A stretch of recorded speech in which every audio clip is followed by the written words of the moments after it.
Nagising si Carl isang umaga. Ang araw ay tila sumisilip pa lamang sa bintana ng kanilang maliit na tahanan. Bahagyang napangiti si Carl habang hinihimas ang kumot. Iniisip na isa na namang araw ng pagtatrabaho bilang isang traffic enforcer. Bagaman hindi ito ang trabahong pinangarap niya noong bata pa siya, natutunan niyang mahalin ito dahil sa kanyang pamilya. Lumapit siya sa bintana, hinipa ng mainit na hangin at narinig niya mula sa kusina ang tunog ng kaldero at kawali. Tanda, nagising na rin ang kanyang asawa, si Mary.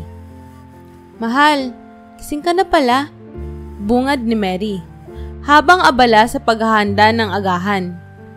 "Halika na, kumain na tayo. Maaga kang aalis ngayon, di ba?" Si Mary, ang kanyang mapagmahal na asawa, ay palaging nandyan upang siguraduhin na maayos ang kanyang araw.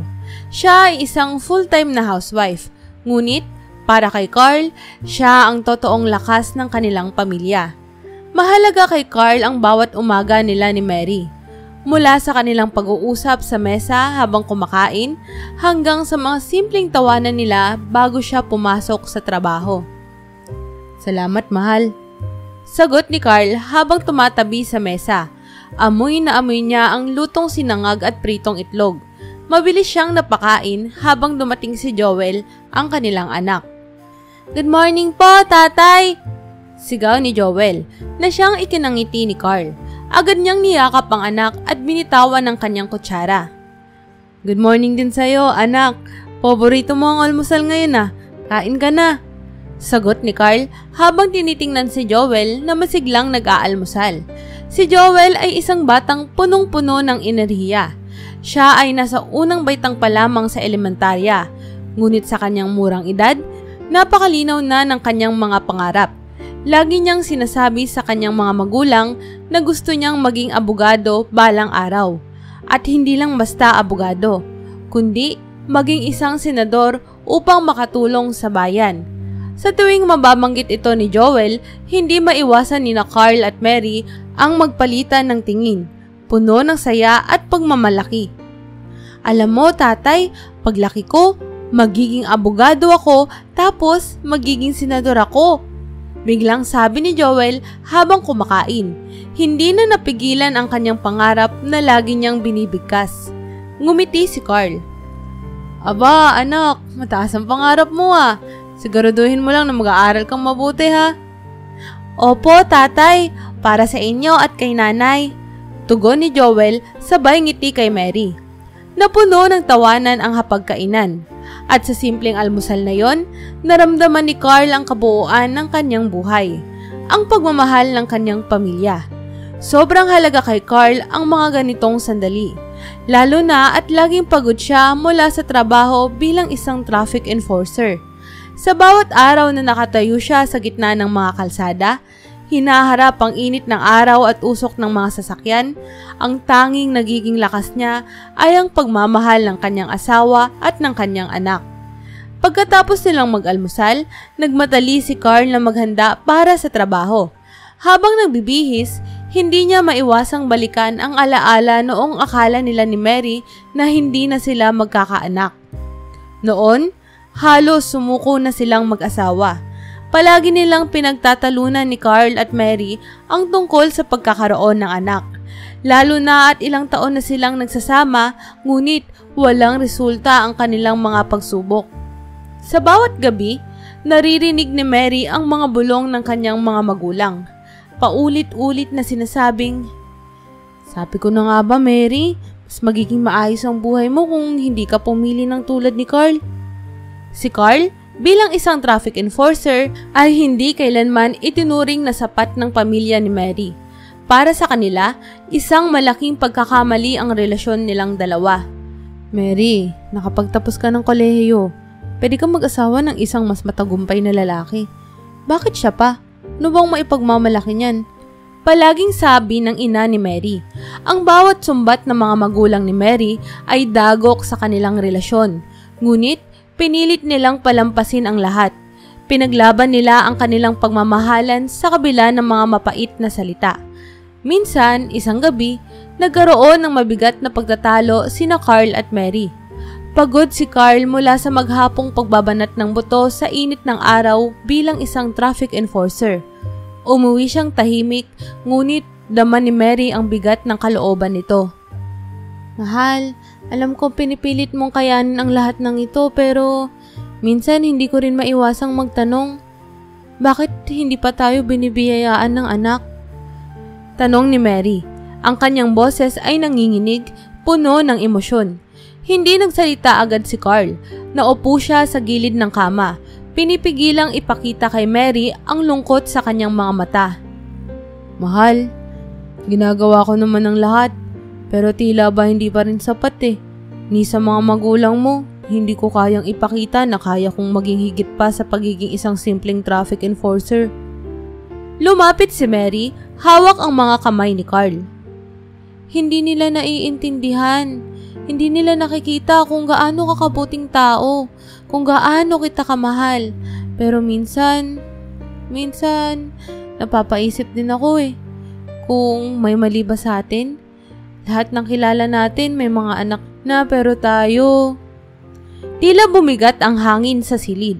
Ang pananabik nilang magkaroon ng anak ay mistulang dagok sa kanilang relasyon.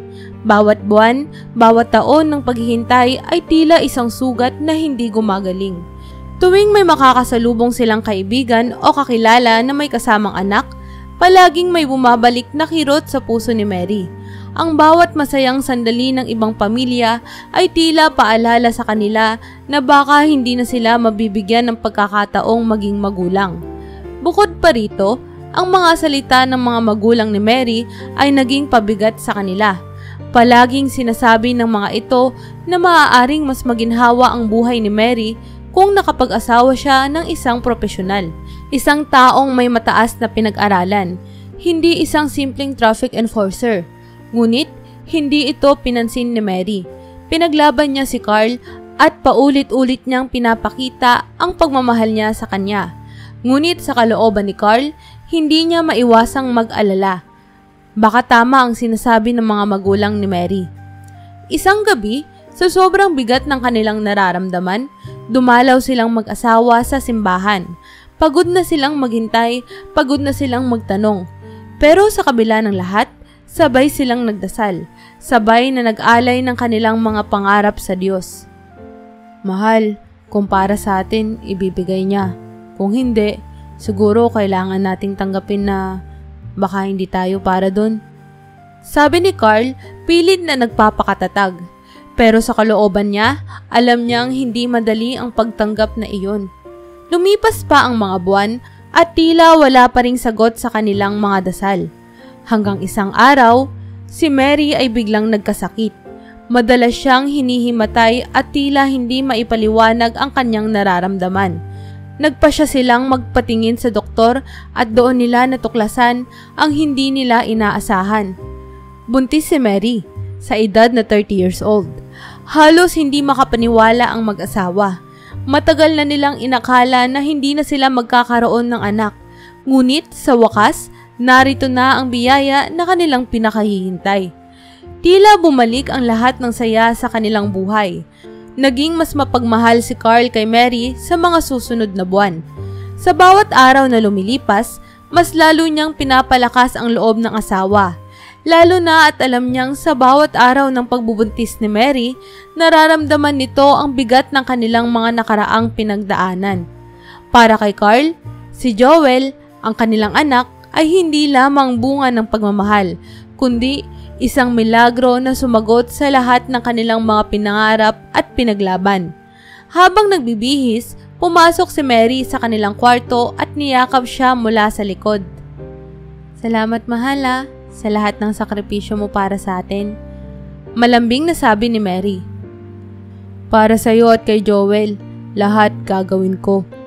Tugon ni Carl, sabay halik sa noo ng kanyang asawa. Pagdating ni Carl sa labas, nagpaalam siya kay Joel at Mary. Mag-ingat kayo rito ha, lalabas na ako. Opo, tatay, ingat ka rin po, sagot ni Joel habang kumakaway sa ama. Pagsapit ni Carl sa kanyang trabaho bilang traffic enforcer, naranasan na naman niya ang maghapong pagbabanat ng buto. Ang init ng araw ay tila hindi na bago sa kanya. at ang ingay ng mga sasakyan ay naging musika na rin sa kanyang tenga. Ngunit sa kabila ng lahat, hindi nawawala ang kanyang pagiging masayahin at mapagmalasakit na ama. Sa bawat pagsigaw niya ng mga senyas para sa mga motorista, iniisip niya ang kanyang pamilya, si Mary at Joel, ang kanyang mga kayamanan sa buhay. Samantala, si Joel naman ay patuloy sa pagiging masigla at mapaglarong bata. Mahilig siyang makipaglaro sa mga bata sa kanilang lugar. Sa tuwing tapos na ang kanyang mga aralin, agad siyang lumalabas ng bahay upang makipagtagisan ng galing sa habulan o kaya naman ay tumbang preso. Ngunit may mga araw na tila hindi lahat ng kalaro ay masaya sa kanyang presensya. Isang araw, umuwi si Joel na umiiyak, namumula ang mga mata. Pagdating niya sa bahay, agad siyang sinalubong ni Mary. "Joel anak, anong nangyari?" tanong ni Mary habang yakap ang kanyang anak. "Tay, Nay, inasar ako ng mga kalaro ko." Hikbi ni Joel habang bumabalik ang mga luha sa kanyang mga mata. "Sabi nila, sobrang payat ko raw. Pangit daw ako maglaro." Napakabigat para kay Mary ang marinig ito mula sa kanyang anak. Agad niyang tinawagan si Carl na kahit abala sa trabaho ay sumagot ng mabilis. "Mahal, umuwi si Joel na umiiyak. Inaasar siya ng mga kalaro niya eh." Agad na umuwi si Carl matapos ang kanyang shift. Pagdating sa bahay, nakita niyang yakap-yakap ni Mary si Joel sa sofa. Nilapitan niya ang anak at niyakap ito ng mahigpit. "Joel, anak, huwag mong pansinin ang sinasabi ng ibang tao. Hindi sukatan ng halaga mo ang itsura mo o kung kaano ka kagaling sa laro. Mas mahalaga ang puso mo, anak." Malumanay na paliwanag ni Carl habang hawak-hawak ang balikat ng anak. "Pero tay, bakit ba ako sobrang payat? Hindi po ba ako normal?" tanong ni Joel, puno ng pag-aalala at pangungulila. Napatingin si Carl at Mary sa isa't isa. Alam nilang matagal nang iniisip ni Joel ang tungkol sa kanyang itsura. Ngunit wala silang malinaw na sagot. Hindi nila alam kung bakit ganoon kapayat si Joel. Ngunit alam nilang hindi ito hadlang upang maging matagumpay at maligaya ang kanilang anak. "Anak, hindi mahalaga kung payat ka o hindi. Ang mahalaga, masaya ka at malusog. Hindi lahat ng tao pare-pareho. Basta tandaan mo ha, mahal ka namin at suportado ka namin sa lahat ng bagay." Sabi ni Mary habang pinapahid ang luha ni Joel. "Gawin mo lang ang tama anak at maging mabuti sa ibang tao. Hindi kailangan maging malaki o malusog ang katawan mo para maging malakas. Maging malakas ka sa puso at isipan." Dagdag pa ni Carl. Nagkaroon ng panibagong lakas ng loob si Joel mula sa mga salita ng kanyang mga magulang. Alam niya na kahit ano pa ang sabihin ng ibang tao, ang mahalaga ay ang suporta at pagmamahal ng kanyang pamilya. Sa murang edad, natutunan ni Joel ang isa sa pinakamahalagang aral ng buhay, na ang halaga ng tao ay hindi nakabatay sa pisikal na anyo, kundi sa mabuting puso at sa tamang asal. Sa kabila ng masayang pamumuhay ng pamilya ni Carl at Mary, hindi pa rin nawawala ang alalahanin nila tungkol sa kalagayan ni Joel. Bagaman tanggap nila ang pagiging payat ng kanilang anak, hindi maiwasan ni Carl na pag-isipan kung may mas malalim pang dahilan sa likod ng pangangatawan ng bata. Madalas siyang nag-aalala, lalo na tuwing gabi kapag tulog na si Joel. "Bakit kaya ganito si Joel, mahal? Wala namang sakit pero bakit hindi siya tumataba?" tanong ni Carl isang gabi habang nakahiga sila ni Mary. "Ewan ko nga mahal eh. Pero sa palagay ko, hindi natin dapat pilitin ang sarili nating mag-alala ng sobra. Malusog at masaya naman si Joel. Sa ngayon, yun yung pinakamahalaga." Sagot ni Mary, pilit na pinapakalma ang loob ni Carl. Ngunit kahit ano pa man ang sagot, sa puso ni Carl, ang pinakamahalaga ay ang kaligayahan ng kanilang anak. Gagawin nila ang lahat upang iparamdam kay Joel na siya ay mahalaga at natatangi. Isang biyaya na hindi nila kailanman inakalang ibibigay sa kanila ng tadhana. At sa gabing iyon, Habang nakahiga at iniisip ang kanilang anak, napatunayan ni Carl sa sarili niya na kahit anong hirap ng buhay, may mga bagay na hindi kayang bilhin ng pera o palitan ng tagumpay. At iyon ay ang walang kapantay na pagmamahal ng isang ama para sa kanyang anak.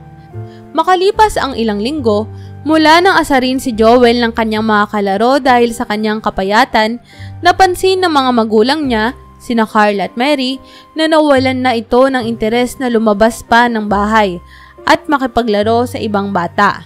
Ang dati na masiglang batang si Joel na palaging tumatakbo at tumatawa kasama ang kanyang mga kaibigan ay naging tahimik at malungkot. Madalas niyang iwasan ang mga tawag ng mga bata mula sa labas at mas pinipiling manatili sa kanyang kwarto.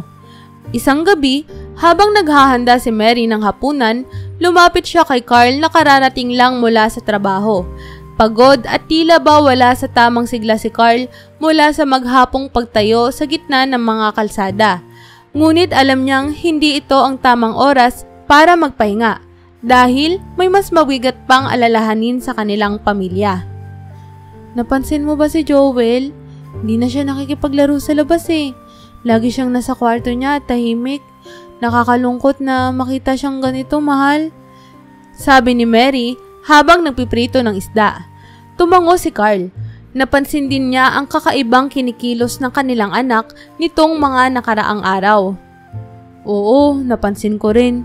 Simula nung inasar siya ng mga kalaro niya dahil sa kanyang kapayatan, parang nawalan siya ng tiwala sa sarili.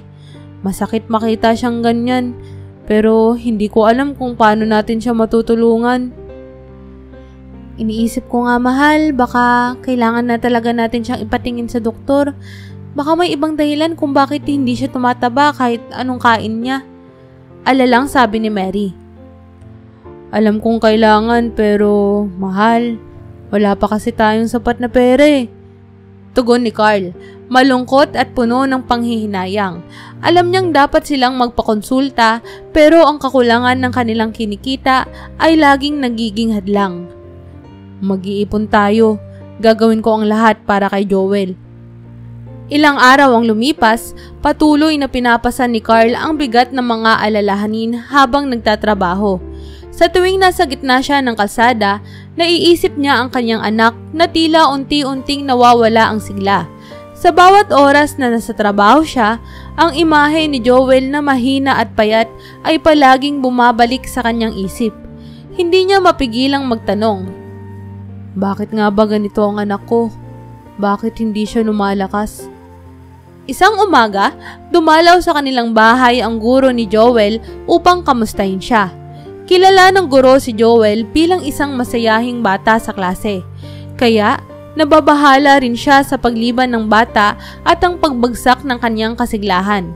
Pagdating sa bahay, pinatuloy siya ni Mary. Ngunit, napansin ng guro na nagtatago si Joel sa kanyang kwarto. Joel, anak, narito ang guro mo. Baka gusto mong bumate? Malumanay na tawag ni Mary. Ngunit, sa halip na lumabas, mas lalo pang nagtago si Joel sa ilalim ng kanyang kumot. Nahihiya siyang magpakita sa guro. Alam niyang payat siya at hindi katulad ng ibang bata sa kanilang paaralan. Ang kanyang kapayatan ay tila naging isang bagay na kinahihiya niya. Bagay na masakit para sa kanya. Baka nahihiya lang po siya, ma'am. Paliwanag ni Mary sa guro. Simula po kasi nung inasar siya ng mga kalaro niya, nawalan na siya ng gana makapaglaro o pumasok sa eskwelahan eh. Malungkot na tumango ang guro. Sana makabalik na siya, Mary. Masaya ako kapag kasama ko si Joel sa klase. Alam kong matalino at masipag siyang bata. Kung kailangan niyo ng tulong, nandito lang ako palagi. Nang umalis ang guro, napaupo si Mary sa tabi ng pintuan ng kwarto ni Joel. Iniisip kung paano niya maibabalik ang dating sigla ng kanyang anak.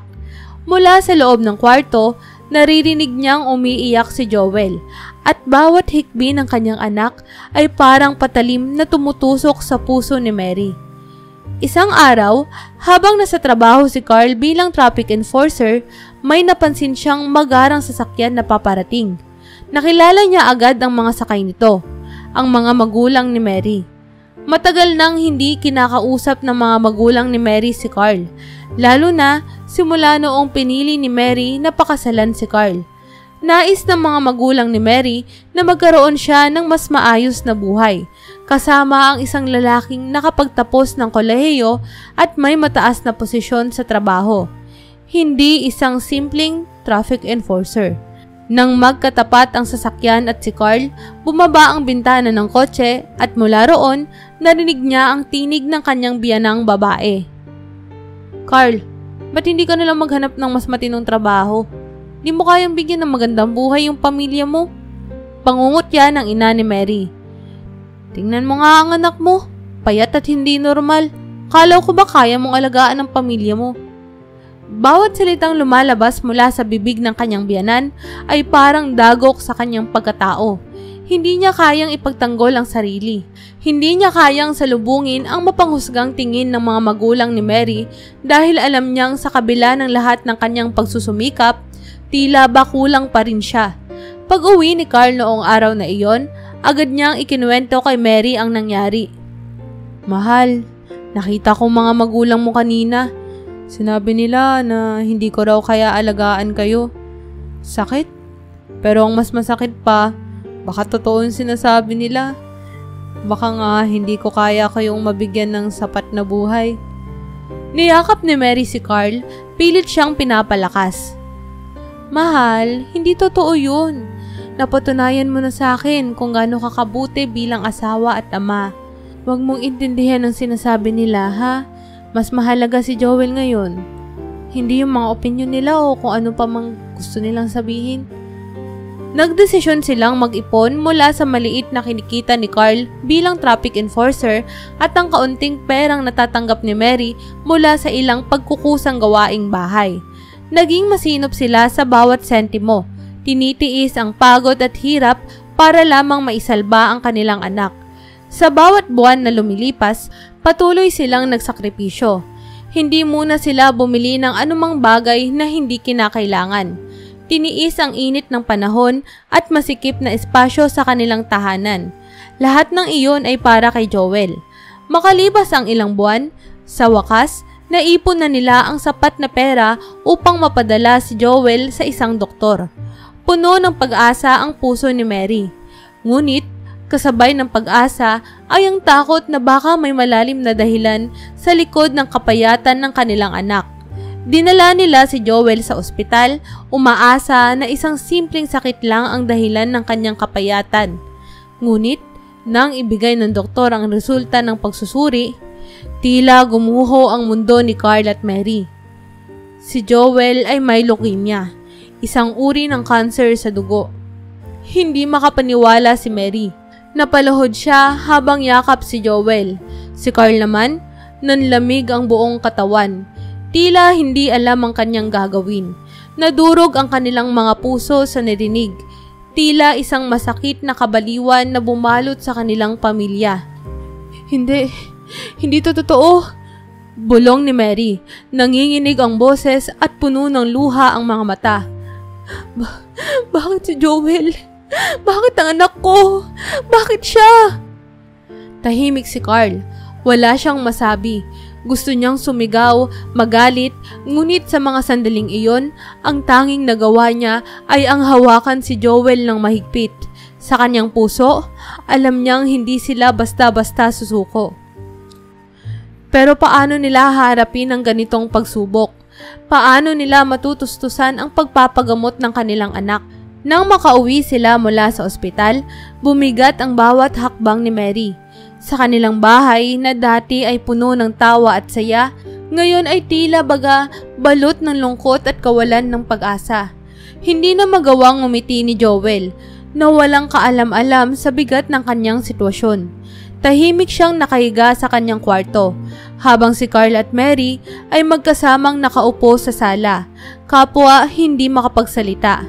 Si Mary, pilit pinapalakas ang loob, ngunit alam niyang halos imposible.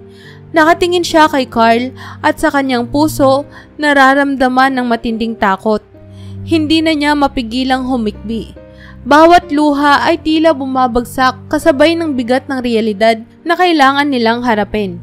Leukemia? Ang kanilang Joel? Parang isang bangungot na ayaw niyang paniwalaan. Mahal, maghahanap ako ng paraan. Bulong ni Mary. Nanginginig ang kanyang boses. Pilit niyang pinapalabas ang pag-asa kahit sa kalooban niya ay halos wala nang natitira. Hihingi ako ng tulong sa mga magulang ko. Baka sakaling magbago yung isip nila. Baka matulungan nila tayo. Sa loob ni Mary, alam niya ang ideyang ito ay tila hawak sa patalim. Ngunit, wala na siyang ibang maisip. Kahit ilang taon nang hindi nag-uusap ang kanyang mga magulang, iniisip niyang baka sa pagkakataong ito, kapag nalaman nilang may malubhang sakit ang kanilang apo, magbago ang kanilang puso. Tila isang huling pag-asa na kinakapitan ni Mary kahit napakaliit ng posibilidad na matulungan sila ng kanyang mga magulang. Ngunit agad na tumutol si Carl. Hindi, Mary, sabi niya, madiin ang bawat salita. Ayokong lumapit sa kanila. Hindi nila tayo gusto at hindi nila kailanman mamahalin si Joel. Di ko hahayaan na manghingi tayo ng tulong sa mga taong minamaliit tayo. Tila bumagsak ang mundo ni Mary sa tugon ni Carl. Alam niya kung bakit ito galit. Ang mga mapanlait na salita ng kanyang mga magulang ay parang latiko sa dignidad ni Carl. Simula pa lang nang ipaglaban ni Mary si Carl laban sa kagustuhan ng kanyang mga magulang, alam niyang nag-iwan ito ng malalim na sugat sa puso ng kanyang asawa. Ang paulit-ulit na pagmamaliit ng kanyang ina at ama, ang pabalik-balik ng mga salita na hindi siya magkakaroon ng magandang buhay kasama si Carl, at ang pagtanggi nilang makilala si Joel bilang kanilang apo. Lahat ng iyon ay tila nakaukit na sa puso ni Carl. Mahal, naiintindihan kita, sabi ni Mary, halos humahagulhol na. Pero wala na tayong ibang pwedeng lapitan, mahal. Di ko naman ginagawa to para sa sarili ko eh. Hindi para sa atin. Kundi para kay Joel, sa anak natin. Hindi mo ba naisip kung gaano kabigat to para sa akin? Alam kong hindi nila tayo gusto. Alam kong sinaktan nila tayo. Pero paano kung ito na lang yung natitirang paraan para maligtas natin ng anak natin? Natigilan si Carl sa narinig. Nakatitig siya sa mga luha ni Mary. Ramdam niya ang bigat ng bawat salita ng asawa. Alam niyang hindi ito madali kay Mary, lalo na sa kabila ng lahat ng sakripisyo at pag-ikot ng kanilang mundo dahil sa pagtanggi ng mga magulang ni Mary. Pero ngayon, ibang sitwasyon na ito. Ang kanilang anak ang nakataya. Gusto niyang sumigaw, gusto niyang manatiling matatag sa kanyang desisyon na huwag lumapit sa mga taong hindi kailanman pinahalagahan sila. Ngunit, sa kabila ng lahat, nakita niya sa mga mata ni Mary ang desperasyon, ang kawalan ng ibang pag-asa. Carl, iniisip mo ba kung anong mararamdaman ni Joel kung malaman niya na hindi natin ginawa yung lahat para matulungan siya? Patuloy ni Mary, halos hindi na makapagsalita dahil sa kanyang hikbi. Ayaw kong isang araw isisisi sa atin ni Joel na hindi natin sinubukang iligtas siya. Ayaw kong mabuhay na bitbit ang tanong na, paano kung tumulong sila? Paano kung magbago sila? Paano kung pumayag pala sila? Ang mga salita ni Mary ay tila dagok sa puso ni Carl.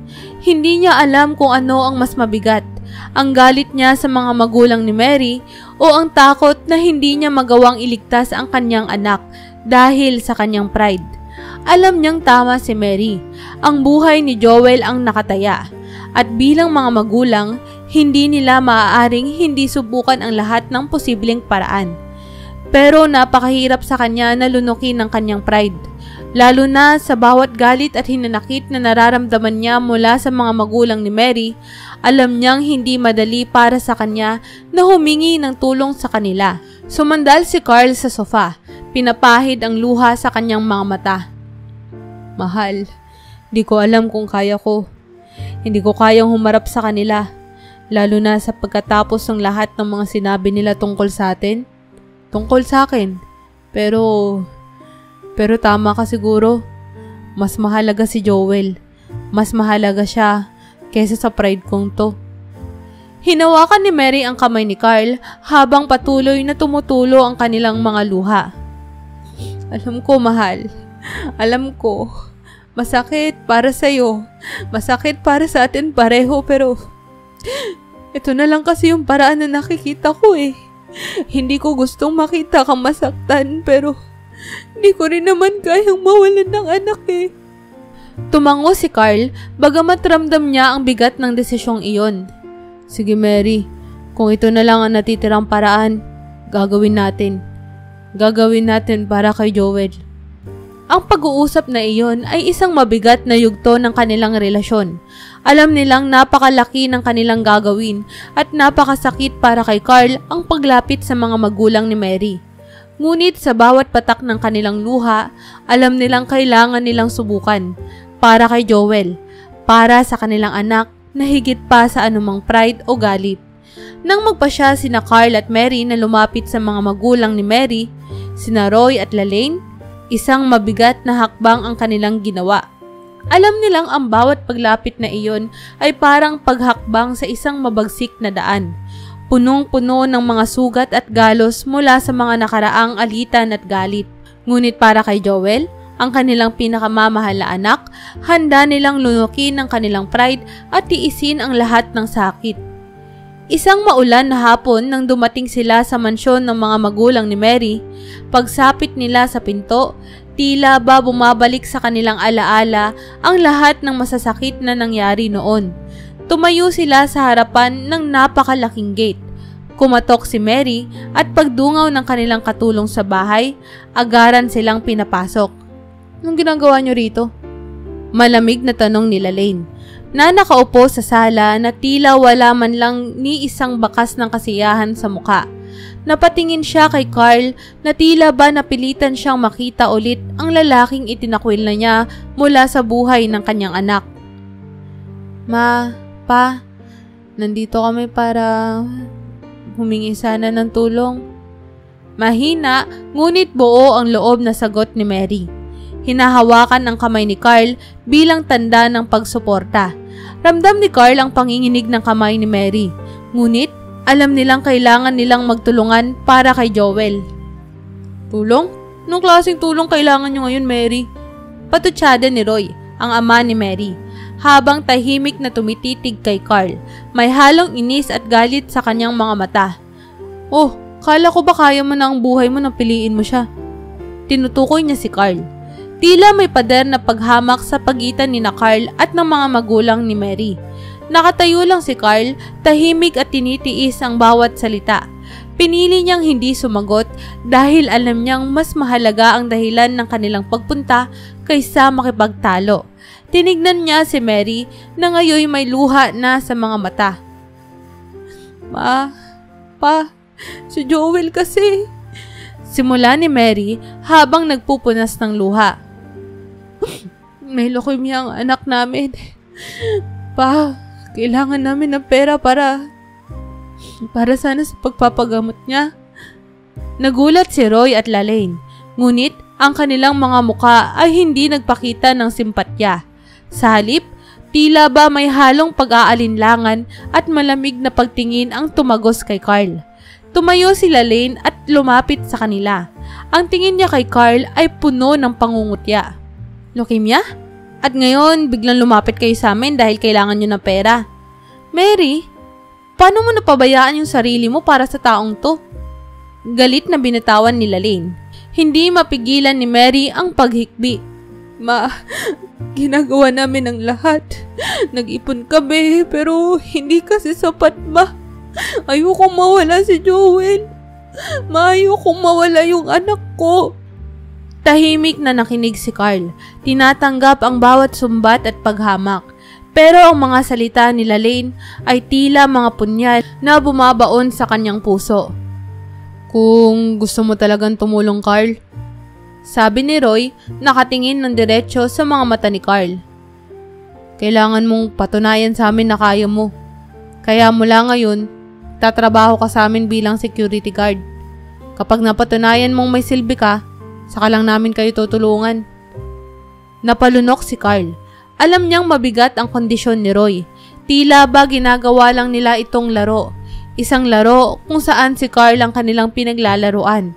Ngunit sa kabila ng lahat, kailangan niyang gawin ito para kay Joel. Tumango si Carl, mabigat man ang kalooban, ngunit buo ang loob niyang gagawin ang lahat. Pumapayag po ako. Sabi ni Carl, mahina ngunit puno ng determinasyon.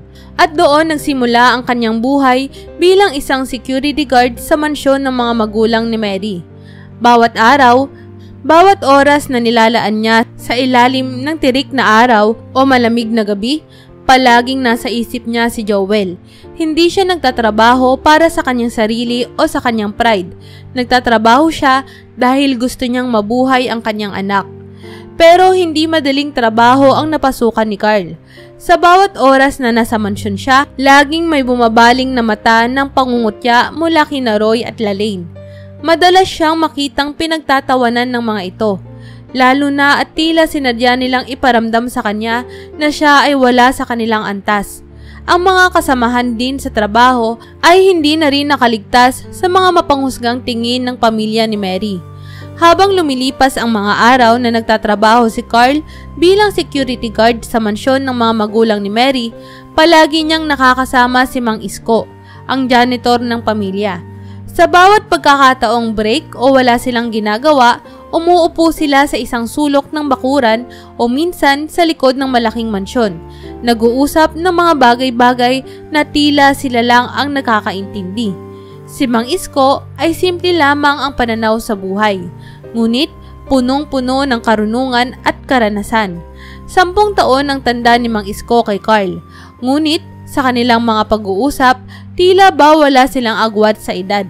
Sa simula ay akala ni Carl na ang kanilang mga usapan ay mga ordinaryong palitan lang ng saloobin tungkol sa trabaho.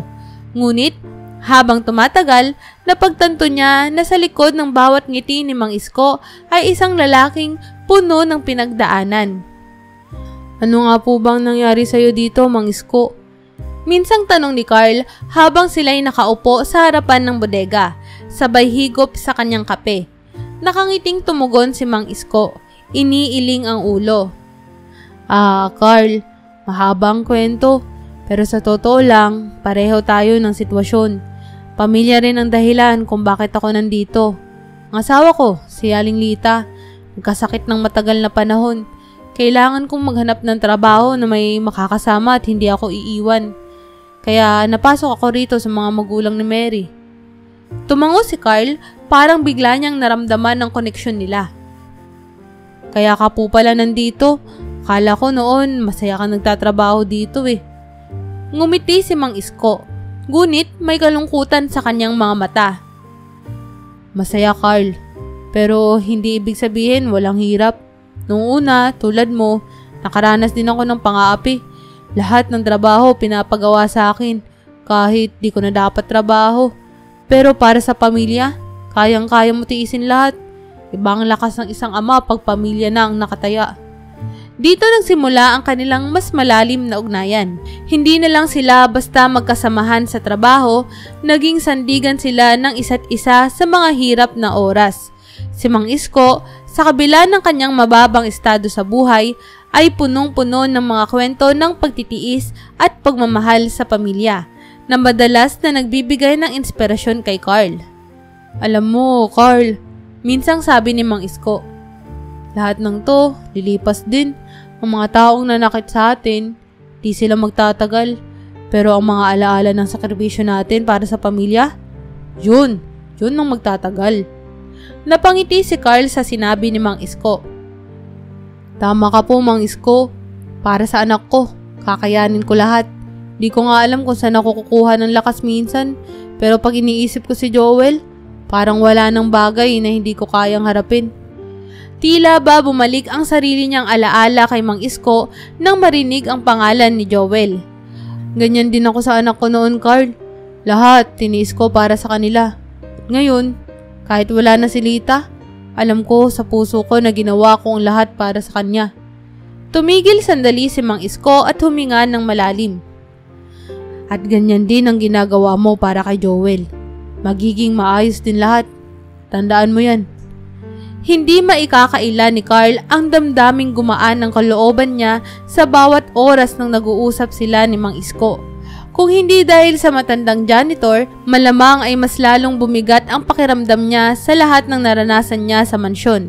Si Mang Isko, kahit may sariling problema, ay hindi kailanman ipinapakita ang panghihina. Lagi siyang naroon upang magbigay ng payo at tapik sa balikat sa mga oras na tila nawawalan na ng pag-asa si Carl. Isang araw, habang nasa gitna ng isang mabigat na trabaho si Carl, lumapit si Mang Isko sa kanya na may dalang bote ng malamig na tubig. "O Carl, ito. Mukhang kailangan mo to. Huwag mo na mga busuhin yung sarili mo." Ngumiti si Carl at tinanggap ang bote. "Salamat po, Mang Isko. Kung wala ka rito, hindi ko alam kung paano ko kakayanin lahat ng to. Lalo na ngayon, mas pinapahirap pa ang trabaho ko." Hindi man tahasang sinabi, ramdam ni Mang Isko ang mga pangungutya at panlalait ng mga magulang ni Mary kay Carl. Minsan niyang nakita kung paano tratuhin ng mga ito si Carl. Tinutulak sa mga hindi makatarungang gawain, minamaliit sa harap ng ibang mga tauhan, at ang masakit pa, sinisisi sa mga bagay na wala naman siyang kinalaman. Ngunit sa kabila ng lahat ng ito, hindi narinig ni Mang Isko na nagreklamo si Carl. Tiniis lahat ng lalaki para lamang sa anak niyang si Joel.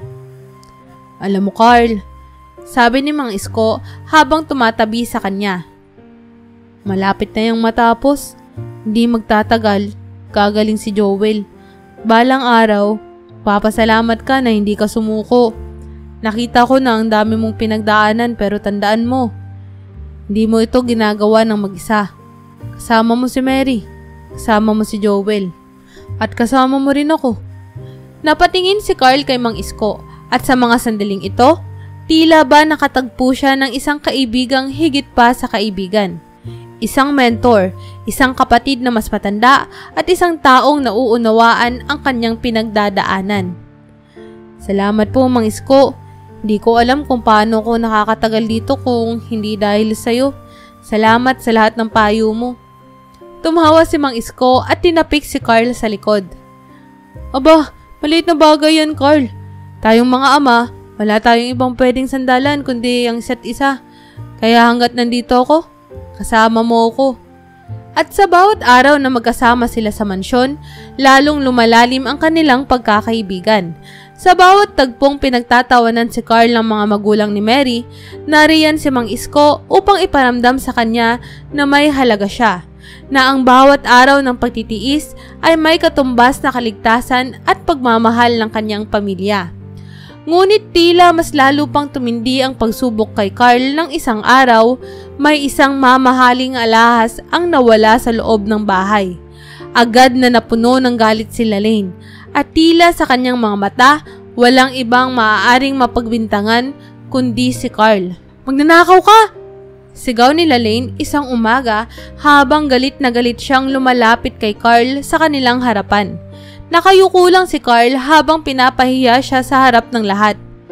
"Kahit kailan talaga, di kita pinagkatiwalaan. Isa kang inutil, at ngayon, pati yung gamit namin na nakawin mo?" Nang binitawan ni Lalaine ang mga salitang, "Isa kang kahiyan," parang biglang naglaho ang lahat ng lakas ng kanyang katawan. Nanatili siyang nakayuko, pilit na pinipigilan ang pagtulo ng kanyang mga luha. Isang bagay ang palaging pumapasok sa isip niya. "Dito para sa akin, para to kay Joel." Hinaplos niya ang bulsa ng kanyang pantalon, kung saan lagi niyang dinadala ang maliit na larawan ni Joel. Nakangiti habang tumatakbo sa bakuran. Iniisip niya ang kanyang anak, ang mga pangarap nitong minsan ay masaya nilang pinag-uusapan. Ang pangarap ni Joel na maging isang abogado at senador. Para kay Carl, ang bawat pagtitiis, bawat pang-aalipusta ay isang hakbang palapit sa kaligtasan ng kanyang anak. Hindi siya maaaring sumuko. "Ma'am, wala po akong ninanakaw. Wala po akong kinalaman dito." Pilit niyang pinapakalma ang boses, bagaman naginginig ito sa galit at hinanakit. Alam niyang hindi siya paniniwalaan, ngunit hindi siya pwedeng sumabog ng galit. Hindi ngayon, hindi para sa kapakanan ni Joel. Ngunit, hindi siya pinakinggan ni Lane. Sa halip, mas lumalim ang galit at paninisi nito. Sakang palamunin, sakang pabigat kay Mary. Kung hindi dahil sa anak ko, matagal na kitang pinalayas dito. Tingnan mo nga yung sarili mo, Carl. Kahit kailan, hindi ka naging sapat para sa anak ko. At ngayon, nagawa mo pa talaga magnakaw? Ang kapal naman ng mukha mo. Naririnig ni Carl ang mga tawanan at bulungan ng ibang empleyado sa paligid. Parang nagsasama-sama silang lahat upang hamakin siya. At bawat salita, tila ba lalong lumiliit ang kanyang pagkatao. Ang lahat ng dignidad at respeto sa sarili ay unti-unting naglalaho. Ngunit, hindi siya maaaring sumagot. Hindi siya pwedeng magpadala sa emosyon. Habang nakayuko si Carl, pumasok sa eksena si Mang Isko, na mula sa malayo ay tahimik na nagmamasid. Nakikita niya ang pagpapahirap kay Carl at tila isang basag na salamin na darama rin niya ang sakit ng kaibigan. Lumapit siya ng dahan-dahan. May malasakit sa kanyang mga mata. Ngunit alam niyang hindi rin siya maaaring makialam sa gitna ng sitwasyon. Ang magagawa lamang niya ay maging saksi sa pagdarusang dinaranas ni Carl. Kalma lang, Carl. Mahina niyang bulong mula sa likuran. Tila mahinahong boses ng pagkakaibigan. Para kay Joel. Kaya mo to. Kaya mo to. Ramdam ni Mang Isko ang bawat pagtitiis ng kanyang kaibigan at alam niyang wala siyang ibang magagawa kundi suportahan ito sa likod ng mga nangyayari. Sa mga sumunod na araw, si Mang Isko ang naging sandigan ni Carl. Tuwing break, tahimik silang uupo sa isang sulok, malayo sa mga mata ng ibang tao, at doon sila mag-uusap tungkol sa mga pangarap, sa pamilya at sa hinaharap. Minsan, habang nagpapahinga sila, tumitig si Mang Isko sa malayo, na parang may iniisip na malalim. Alam mo, Carl, sabi niya, mabagal ngunit puno ng lalim. Minsan, hindi natin nakikita agad kung bakit kailangan nating dumaan sa mga ganitong pagsubok. Pero ako, naniniwala ako na bawat hirap na pinagdaanan natin, may dahilan. At minsan, ang dahilan na yon ay mas malaki pa kaysa sa atin. Napangiti ng kaunti si Carl, kahit na mabigat pa rin ang kanyang puso. Hindi ko alam, Mang Isko. Minsan, iniisip ko, bakit ako pa? Bakit ang pamilya ko? Pero tuwing iniisip ko si Joel, bumabalik yung lakas ko. Para sa kanya to. Kaya ko to. Kahit gaano pa kahirap. Niyakap ni Mang Isko ang balikat ni Carl. Isang simpleng kilos na puno ng malasakit. Tandaan mo, Carl, di mo kailangan labanan lahat ng mag-isa. Nandito ako kahit papano para magbigay sa'yo ng lakas. Lahat ng mga pagsubok na to, lipas din yan. Ang importante, di ka sumusuko. Tulad nga ng sabi ko sa'yo, nagdaan na rin ako ng ganyan. At alam ko, malalagpasan mo yan. Kahit si Carl ay hirap sa lahat ng pighati at hirap na tinitiis niya, nararamdaman niyang sa bawat araw na lumilipas, hindi siya nag-iisa. Si Mang Isko, sa kabila ng sariling paghihirap at simpleng pamumuhay, ay naging malaking bahagi ng lakas niya sa gitna ng mga hamon. Palagi nitong paalala na may dulo ang lahat ng hirap at sa dulo ng lahat ng ito ay makakamit ang inaasam na ginhawa. Isang gabi, matapos ang isang maghapong trabaho, habang nagliligpit si Carl ng kanyang gamit, muling lumapit si Mang Isko. Dala ang 2 tasa ng kape. Tumabi siya kay Carl at tahimik silang nag-usap. Alam mo, Carl, minsan naiisip ko rin na napakalupit ng buhay. Pero sa tuwing naiisip ko ang pamilya ko, ang mga anak ko, mawawala lahat ng galit at pangamba. Pamilya talaga, no?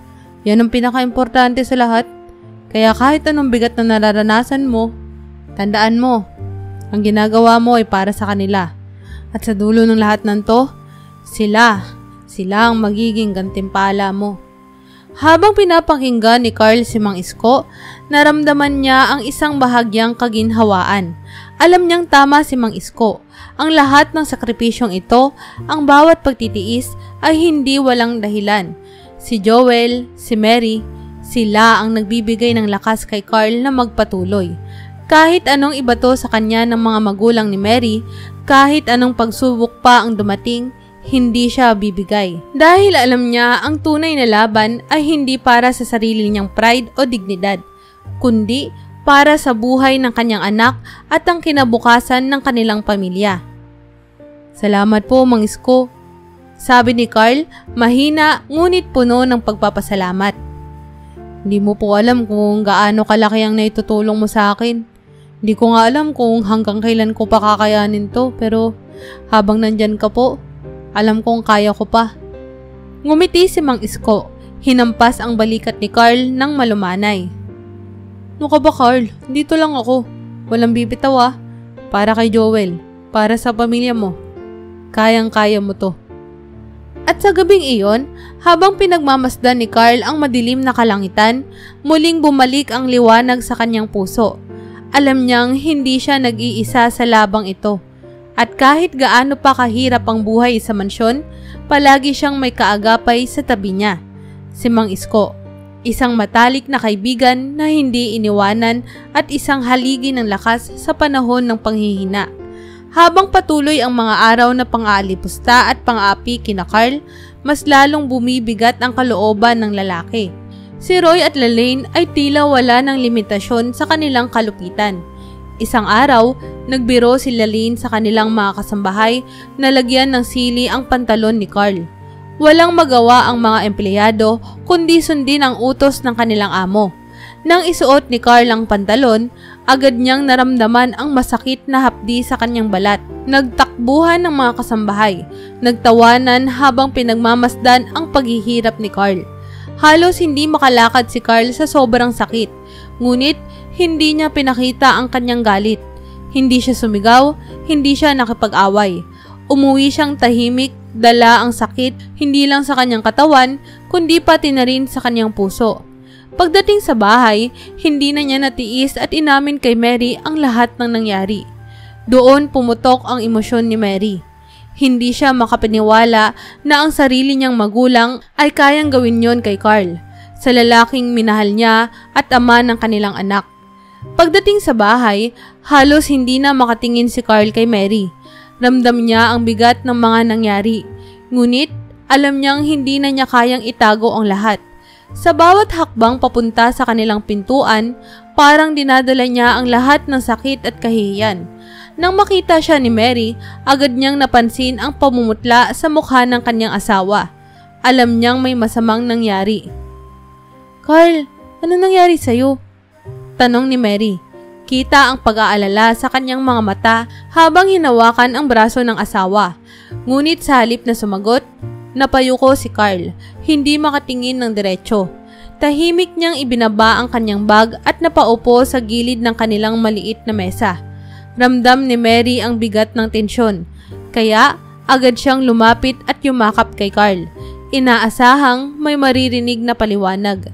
Hindi na napigilan ni Carl ang pighati. Unti-unti niyang inamin kay Mary ang lahat ng pang-aalipusta, lahat ng pang-aapi na tiniis niya mula kina Lalaine at Roy, ang pamamahiyang paulit-ulit at ang huling piraso ng kahihiyan na halos hindi na niya makayanan, ang sili na sinadya nilang ilagay sa kanyang pantalon. Sa bawat salitang binibitawan ni Carl, lumalalim ang sakit na nararamdaman ni Mary. Bakit hindi mo sinabi agad, Carl?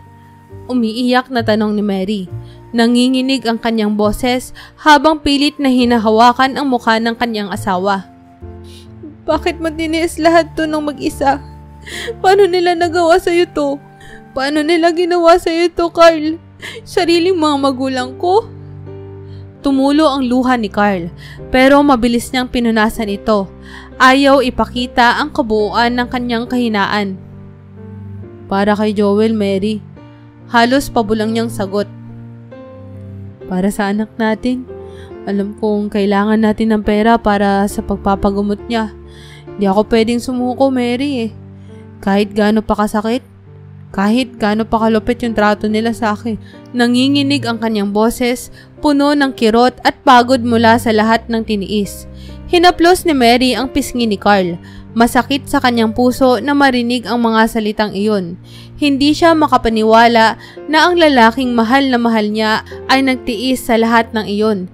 Hindi lamang para sa sarili, kundi para sa kanilang anak. Ang galit na naramdaman ni Mary sa kanyang mga magulang ay tila umaapoy na. Ngunit kasabay nito ang matinding kalungkutan sa nakikitang paghihirap sa kanyang asawa. "Hindi ka dapat nag-iisa, mahal," sambit ni Mary habang pilit pinipigilan ang pagpatak ng kanyang mga luha. "Sana sinabi mo sa akin. Sana hindi mo pinasan lahat ng to mag-isa. Pamilya tayo, Carl. Asawa mo ko. Si Joel, ikaw, ako. Hindi mo dapat tinago sa akin yung mga ganitong bagay." Humiwalay si Carl ng kaunti. Tinitigan si Mary ng may pangunawa at pagkalito. "Alam kong pamilya tayo, mahal. Pero hindi ko kayang makita kang masaktan pa ng ganito. Alam kong nahihirapan ka na kay Joel at ayokong dagdagan pa yung bigat na nararamdaman mo."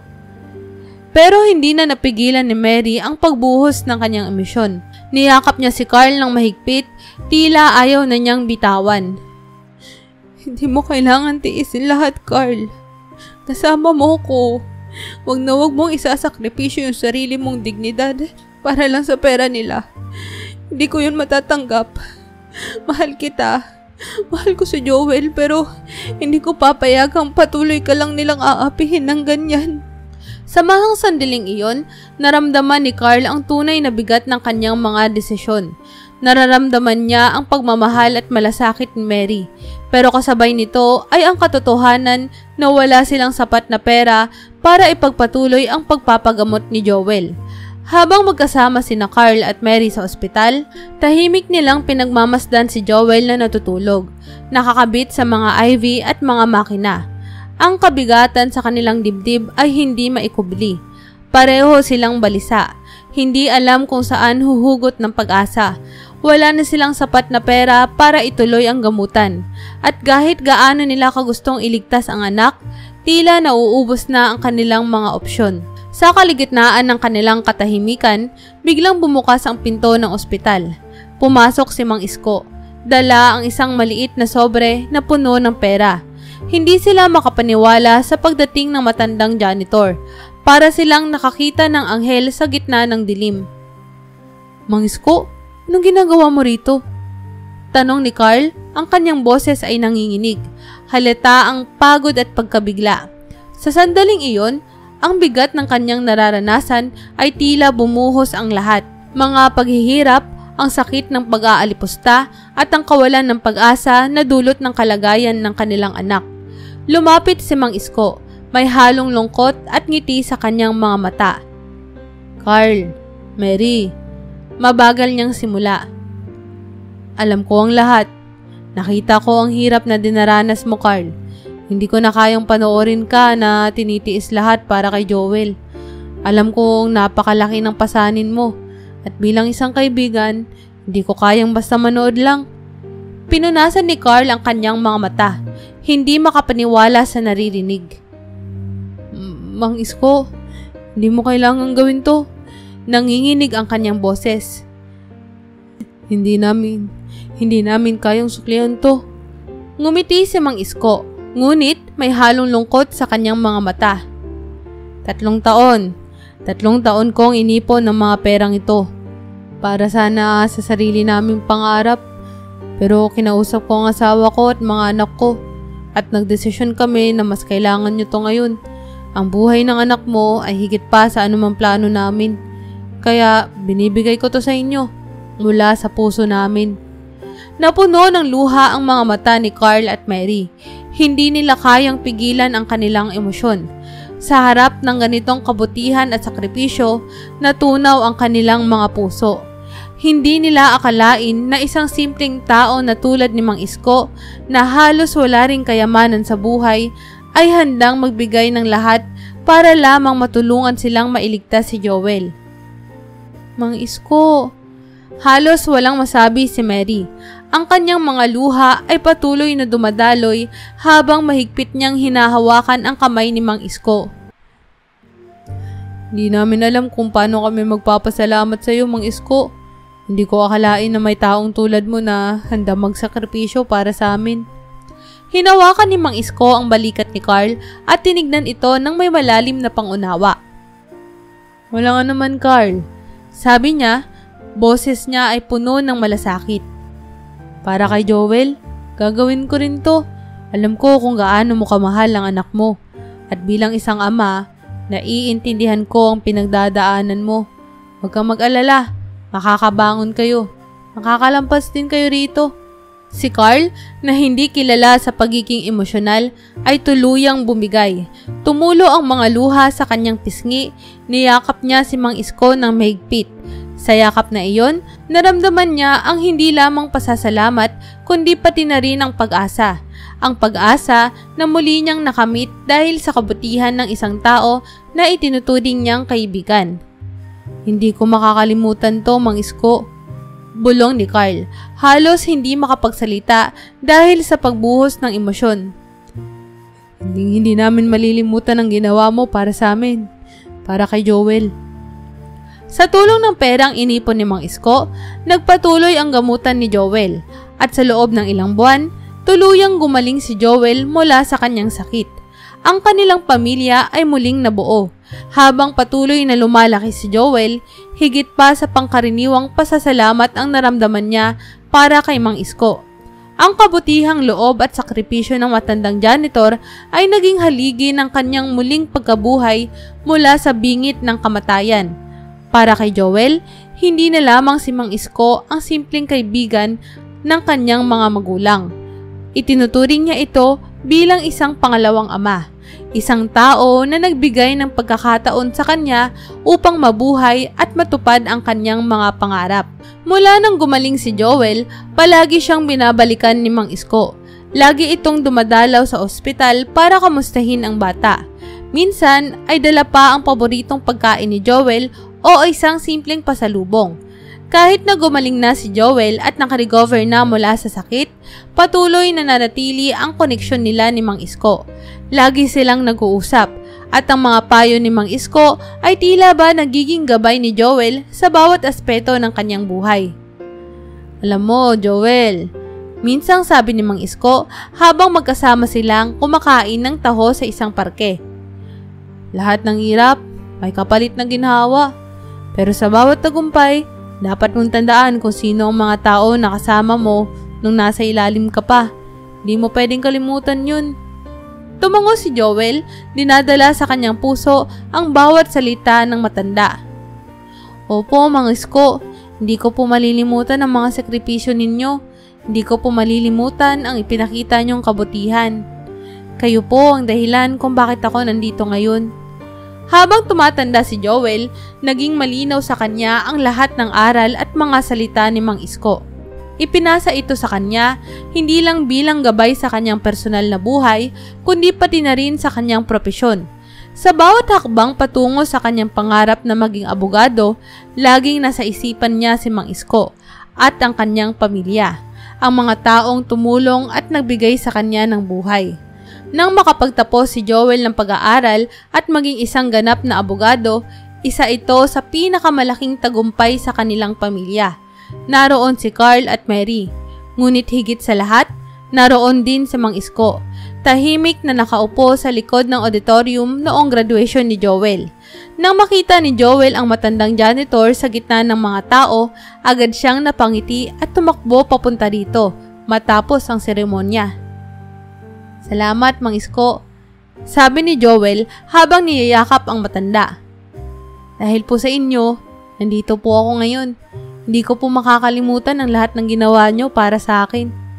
Tumango si Mang Isko, puno ng pagmamalaki. Alam ko, Joel.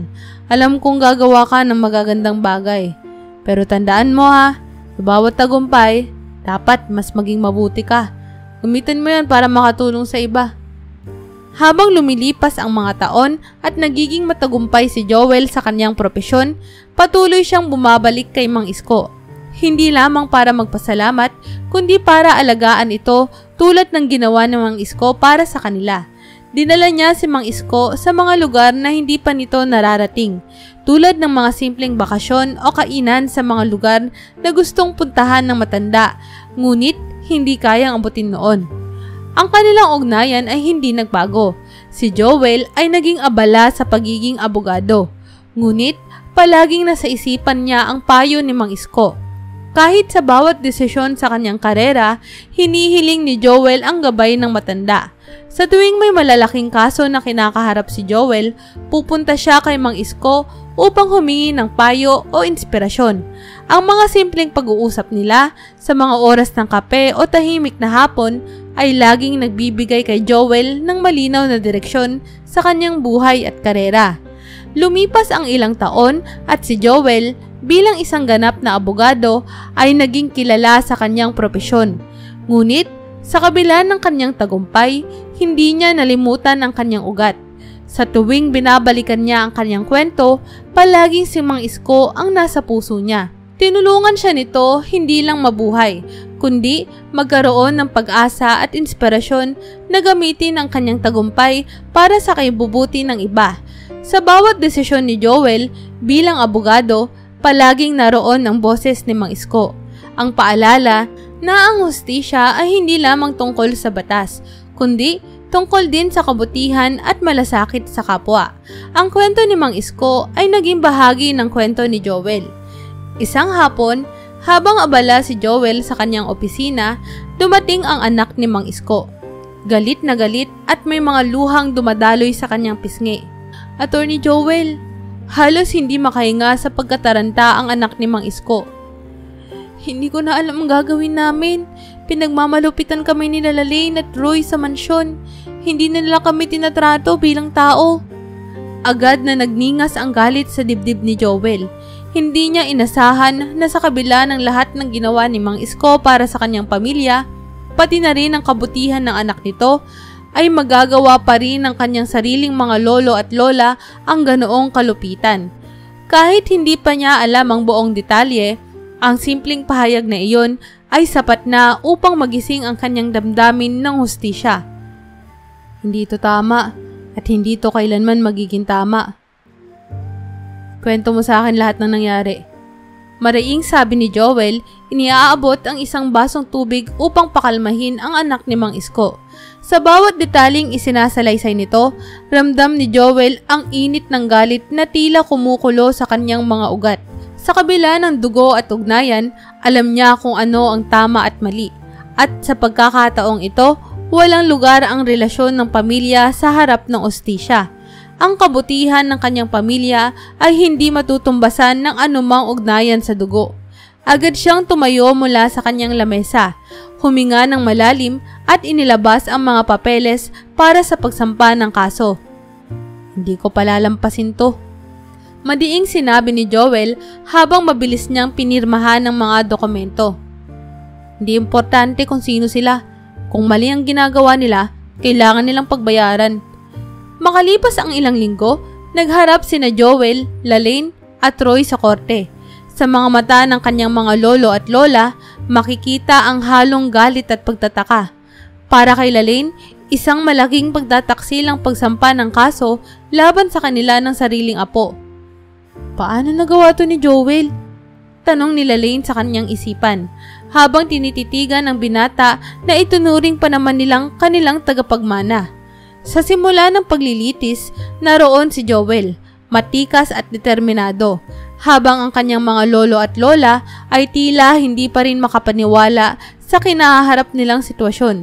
Sa bawat oras ng testimonya, unti-unting lumabas ang tunay na kulay ng mga akusado. Isa-isang humarap sa korte ang mga dating kasambahay, pati na rin ang ibang empleyado sa negosyo ng kanyang lolo at lola. Lahat sila ay nagbigay ng mga detalye ng pang-aabuso, mga pagtatrato na masahol pa sa hayop, mga oras ng trabaho na walang bayad at ang mga masasakit na salita at paratang na hindi nila malilimutan.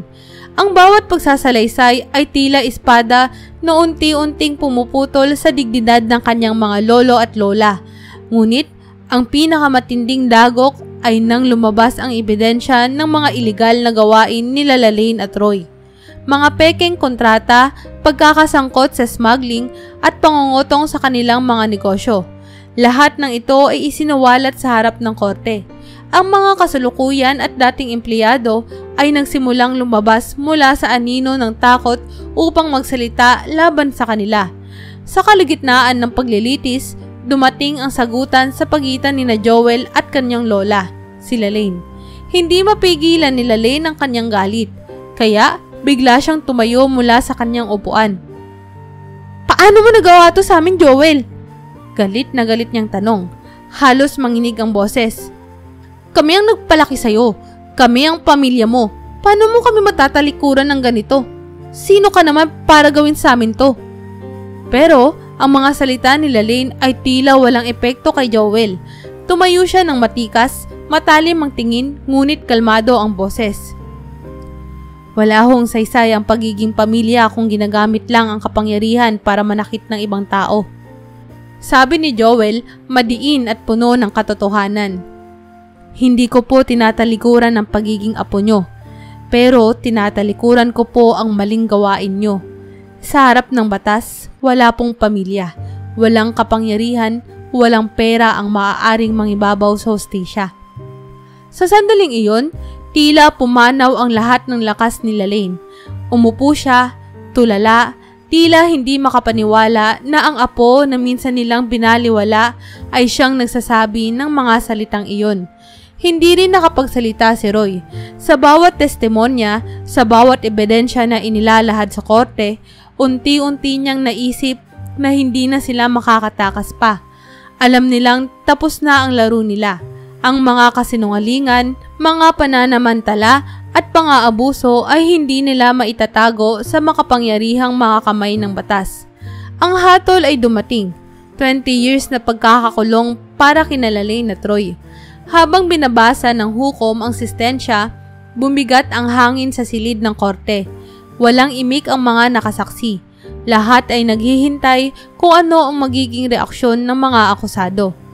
Sa wakas, nagtatapos na ang mahabang laban. Lumabas sina Lalaine at Roy mula sa korte, bit-bit ang bigat ng kanilang mga kasalanan. Hindi na makapagyabang ang kanilang yaman at kapangyarihan. Dahil sa harap ng hustisya, sila'y kapantay ng lahat ng tao. Habang umaalis si Joel mula sa korte, tinignan niya ang langit. Ramdam niya ang pagbabalik ng dignidad sa kanilang pamilya, lalo na nina Carl, Mary at kay Mang Isko.